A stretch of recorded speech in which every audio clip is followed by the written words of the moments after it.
O eletromagnetismo clássico, que é o ponto central do nosso estudo, é advindo da interpretação dos modelos matemáticos dos fenômenos eletromagnéticos em baixa velocidade, ou em velocidades não relativísticas. Em outras palavras, no eletromagnetismo clássico, estudamos os fenômenos elétricos e magnéticos em velocidades muito baixas, ou velocidades muito mais baixas que a velocidade da luz.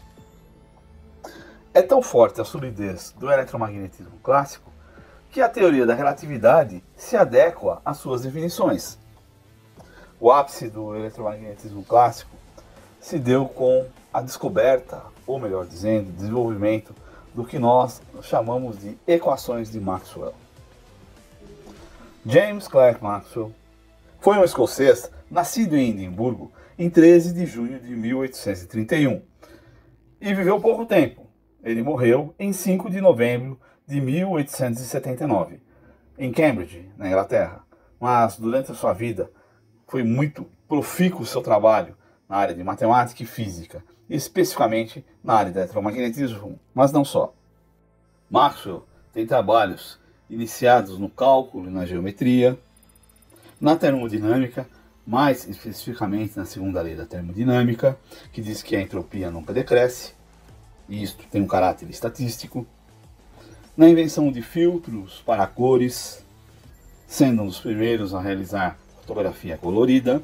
Também é dele o trabalho que confere a estabilidade dos anéis do planeta Saturno só poderem acontecer dos mesmos serem pequenas partículas sólidas, o que anos mais tarde foi realmente comprovado.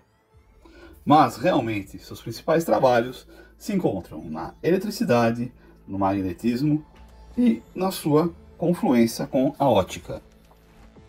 O trabalho de Maxwell é o resultado de trabalho de anos de diversos grandes gênios da física e da matemática, tanto teórica quanto experimental.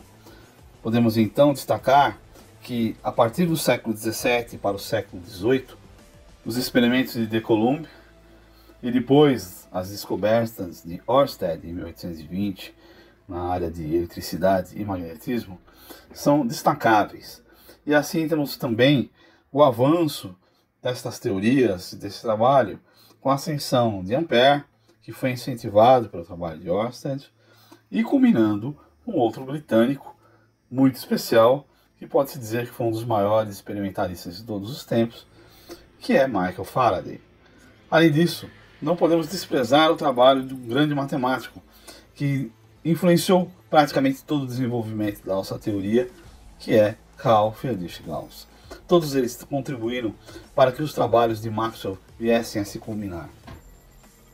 E em 1873, Maxwell lança o que é o ápice da sua obra, o Tratado de Eletricidade e Magnetismo.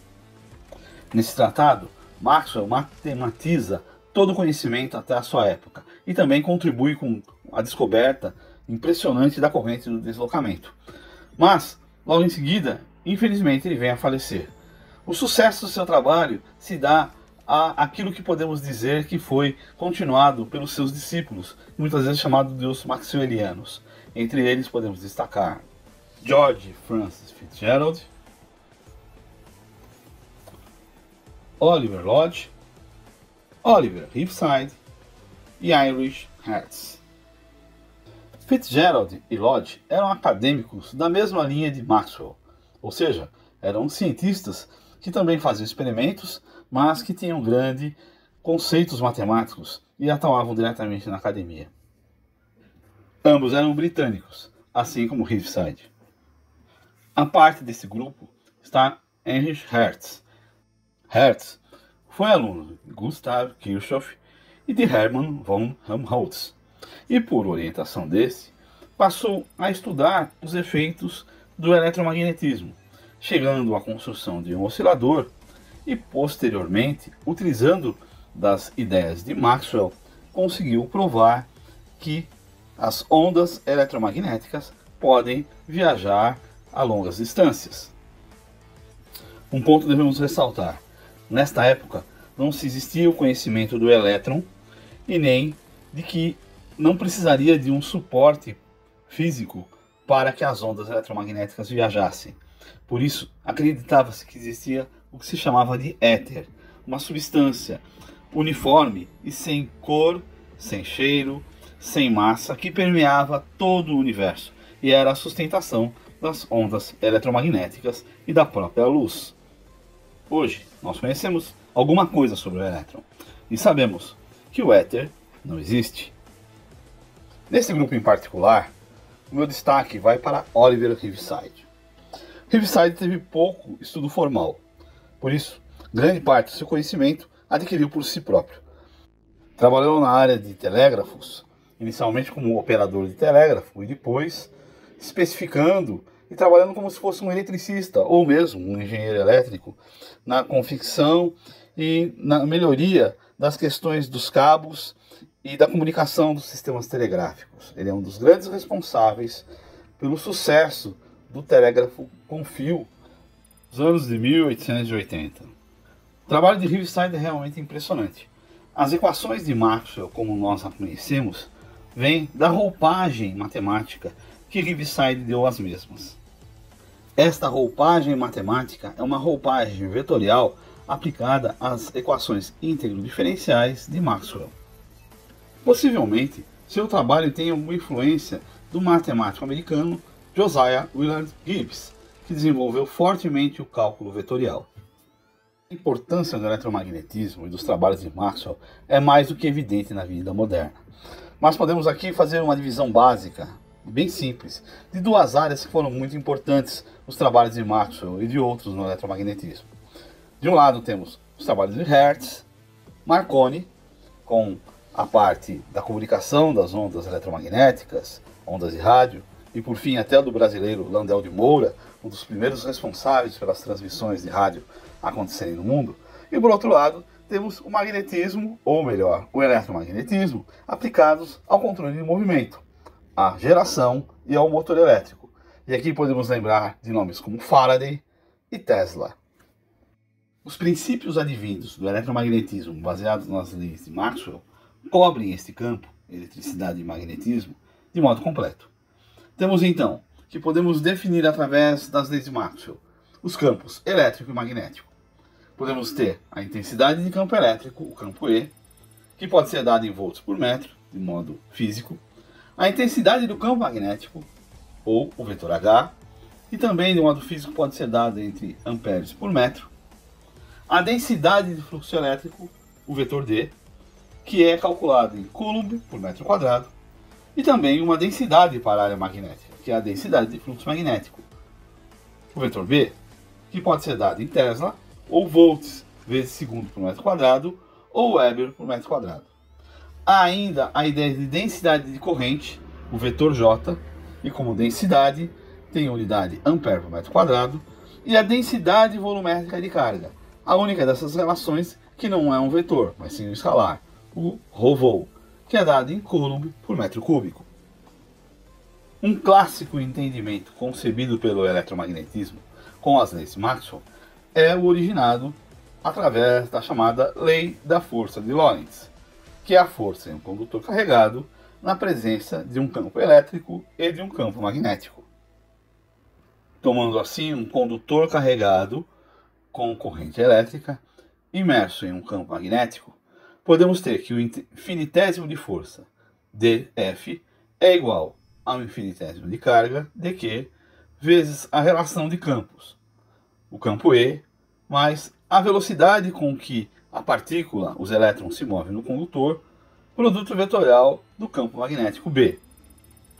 Isso resultará na carga sobre o campo elétrico, mais a corrente que atua no condutor, numa relação de produto vetorial com o campo magnético. Em outras palavras, um condutor com corrente circulando perpendicularmente imerso em um campo magnético sofre a ação de uma força que é perpendicular tanto ao condutor quanto ao campo magnético. Este conhecimento é a base do funcionamento de um motor elétrico. E como estamos na engenharia e tecnologia, temos que fazer cálculos, e podemos fazer cálculos nesta base. Assim, por exemplo, um condutor de comprimento de 10 cm que conduz uma corrente de 10 amperes, uma corrente contínua ou corrente eficaz, e está imerso em um campo magnético de 1 Tesla, e que tem um ângulo entre o condutor e o campo. Esse ângulo é de 80 graus, podemos calcular a força neste condutor. Sabendo que 1 Tesla é igual a 1 volt segundo por metro quadrado, e sendo o produto vetorial destacado, utilizamos a relação em seno, seno de 80 graus igual a 0,984, logo a força, ou o módulo da força, vai ser o módulo da corrente, vezes o produto vetorial do comprimento do fio pelo campo magnético. E isso nos resulta, depois de feitos os cálculos, em 0,984 newtons.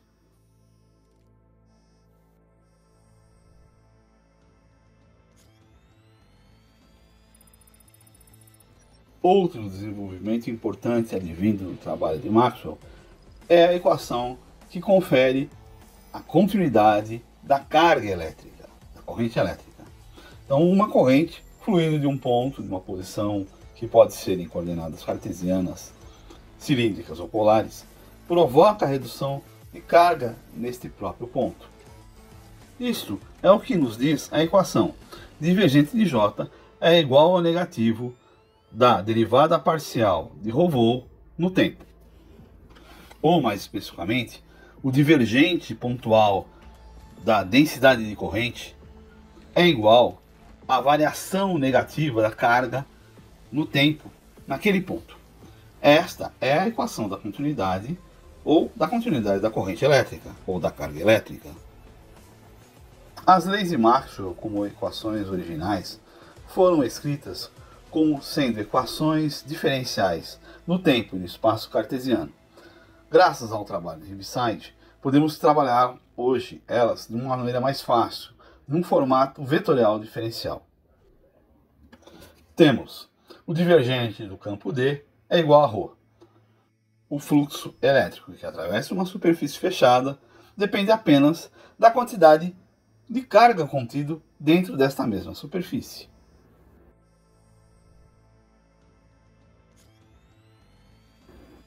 O divergente de B é nulo, ou o divergente do campo magnético é nulo. Na natureza, não existem monopolos magnéticos. Sempre trabalharão aos pares, norte e sul. O rotacional do campo elétrico é igual ao negativo da taxa de variação temporal do campo magnético. Rotacional de E é igual ao negativo de ΔB, ΔT. A variação temporal do campo magnético produz campo elétrico. O rotacional da intensidade de campo magnético, rotacional de H, é igual a J mais ΔD, ΔT. O rotacional da intensidade de campo magnético é igual à densidade de corrente mais a variação temporal do fluxo elétrico. Corrente elétrica ou variação temporal do fluxo elétrico sempre produz campo magnético. E aqui então é interessante notar que as leis de Maxwell são definidas por leis vetoriais diferenciais. Temos uma lei de divergência no campo elétrico, uma lei de divergência no campo magnético, rotacional no campo elétrico e uma lei de rotacional no campo magnético. Vale destacar que as leis de rotacional, elas referenciam espaço, variações espaciais, e ambas se relacionam com o tempo. Então, no rotacional do campo elétrico é igual ao negativo da variação temporal do campo magnético, ou o rotacional do campo magnético é igual a densidade de corrente mais a variação temporal do fluxo elétrico, nós temos, de um lado, variações temporais, do outro, variações espaciais. Então, a lei de Maxwell não só relaciona também, de um lado, campo elétrico e do outro lado, campo magnético, mas de um lado, tempo e do outro lado, espaço. A primeira desta lei também é conhecida como lei de Gauss da eletricidade. A segunda lei é a lei de Gauss do magnetismo. A terceira lei é denominada lei de Faraday. E a última lei é conhecida como lei de Ampère ou de Maxwell-Ampère. Ela tem esse nome porque Maxwell conseguiu inferir a relação de variação de fluxo elétrico no tempo como sendo um tipo de corrente.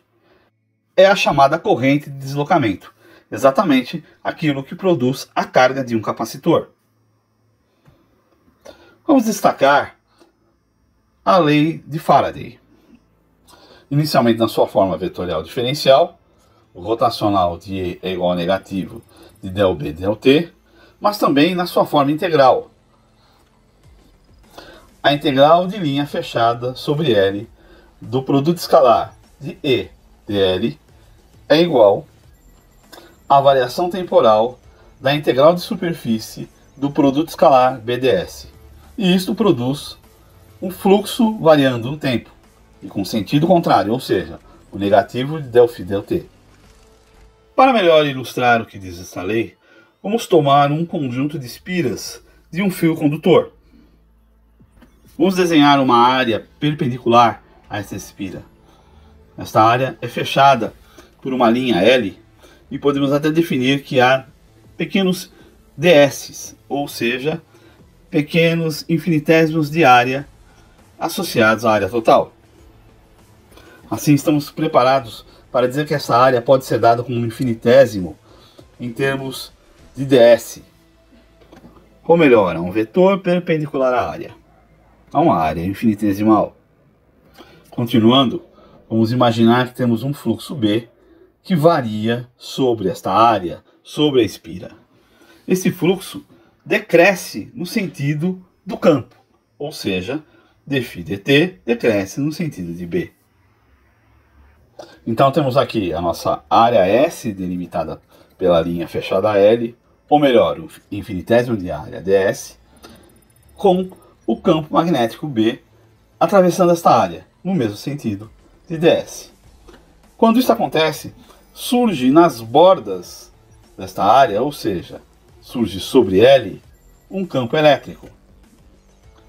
E assim temos uma das muitas formas de entendermos a relação da lei de Faraday, ou de Maxwell-Faraday. Sendo o campo B a densidade de linhas de campo magnético, a variação temporal dessa densidade de linhas de campo, ou o negativo da variação temporal do campo magnético, é igual ao rotacional do campo elétrico.